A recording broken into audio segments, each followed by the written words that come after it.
आणि यानंतर सर्वसामान्यांसाठी अतिशय महत्त्वाची आणि मोठी बातमी।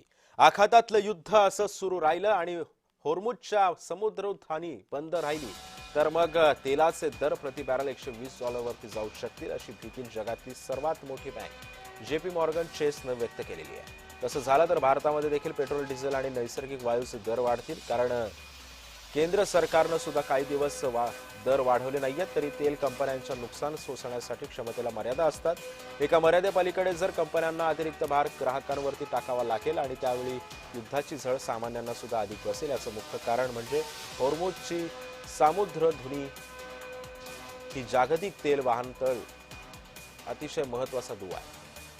भारतात आयात होणारा अर्ध्याहून अधिक तेल याच मार्गाने येतं आणि हा मार्ग गेल्या 2 दिवसांपासून बंद आहे, त्यामुळे जगभरातील तेल व्यापार विस्कळीत झालेला आहे।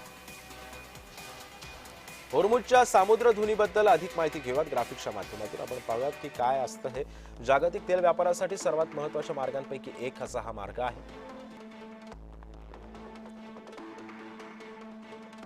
दररोज 2 कोटी बॅरल्स तेलाची वाहतूक होते।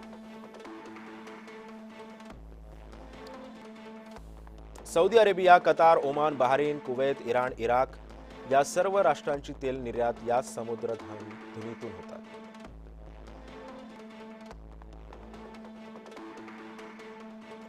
आखातामधून भारत, चीन, जपान, सिंगापूरला पुरवण्यात येणारं 80% तेल याच मार्गाने नेण्यात येतं।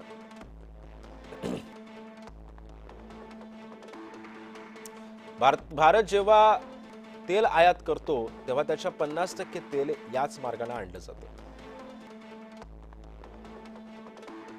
भारतात आयात केला जाणारा 60% नैसर्गिक वायू होर्मुझच्या सामुद्रधुनीतून आणला जातो।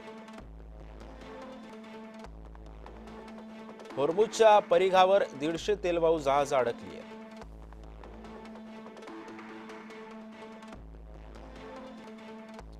इथून जाणाऱ्या जहाजांचा विमा काढणार नाही, अनेक तेल विमा कंपन्यांचा इशारा आहे। ज्या कंपन्या विमा उतरवण्यास तयार तर त्यांनी 50% दर वाढवलेत।